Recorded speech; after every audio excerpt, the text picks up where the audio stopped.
Pour faire un safari, il faut se lever très tôt. Notre équipe est donc au rendez-vous à 5 heures le matin, lorsque le soleil, lui, ne s'est pas encore laissé convaincre de se pointer.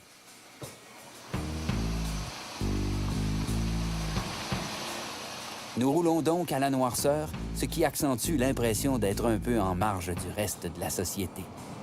C'est Richard qui conduit, et en apparence, tout est calme.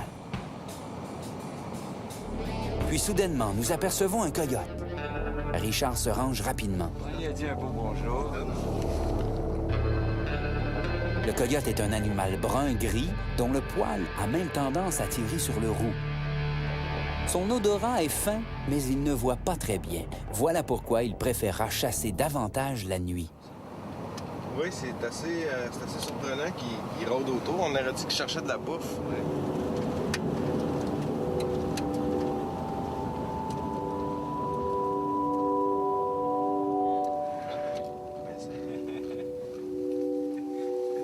Puis Richard, fier d'avoir trouvé un coyote, décide qu'est venu le temps des loups. Il hurle aux loups, car parfois ces derniers répondront. Il faut savoir que l'aube est le meilleur moment pour tenter d'entrer en contact avec ces animaux qui vivent majoritairement en bande. Il y en a dans le parc, et en croiser n'est pas si rare. Cette fois, il semble que nos amis font la sourde oreille. Je m'exerce à mon tour. Je suis comédien? Peut-être. Aurais-je plus de succès?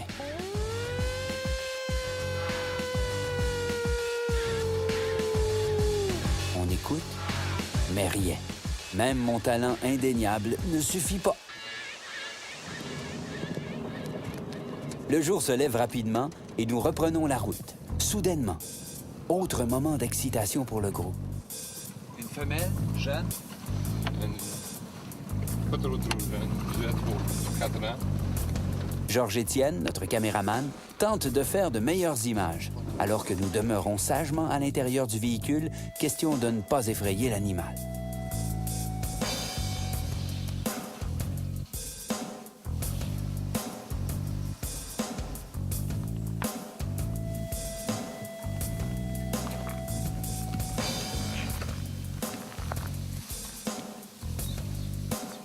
Un orignal peut se sauver au moindre bruit ou décider de vous affronter dans un combat qui pourrait s'avérer douloureux pour des touristes.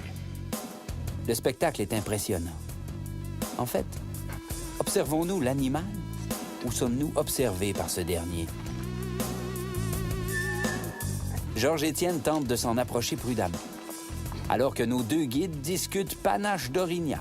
La rencontre d'un certain type devra tout de même prendre fin.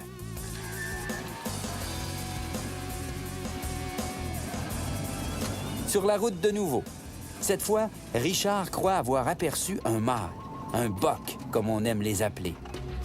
Voilà l'ami Georges-Étienne qui reprend du boulot et tente de s'approcher de la zone où devrait se trouver l'animal convoité.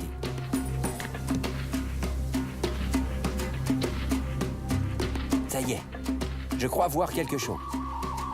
Tout à fait, un orignal mâle avec un énorme panache, un vrai de vrai.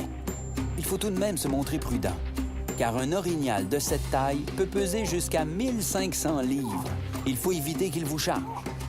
Tout en évitant de faire un mouvement brusque, je m'approche de l'équipe. J'avoue que mon cœur bat assez vite présentement. L'orignal finit par s'éloigner de nous.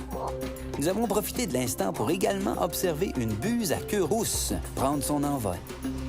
Mais et un autre oiseau de proie, le busard Saint-Martin, se fait remarquer. De nouveau en route, nous en sommes quittes cette fois pour se voir interdire le chemin par un troupeau de bisons, rien de moins. Le parc compte une trentaine de ces bisons qui autrefois peuplaient les plaines du Canada et du Midwest américain en abondance.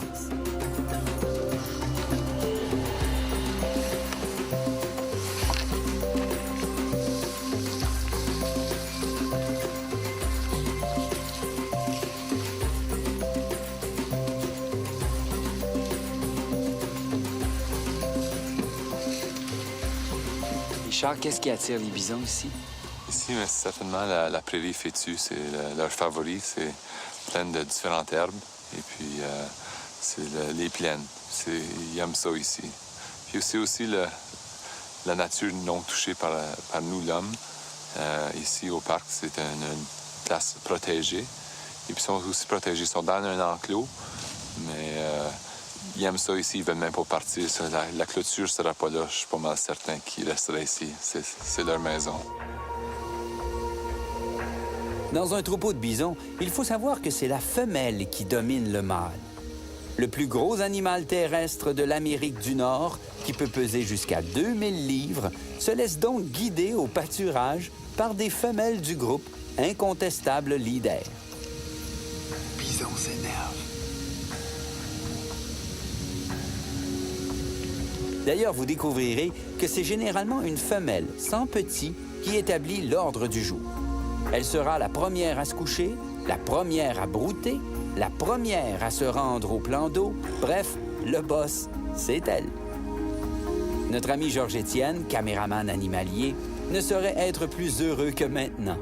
Car outre les bisons, on observe aussi dans le parc le wapiti, le chevreuil, l'ours, le castor et une bonne quantité d'oiseaux. Ces animaux cohabitent, règle générale, en harmonie selon un ordre naturel. Tous ces animaux-là se côtoient sans problème? Tu vas les voir souvent pas tout le temps dans la même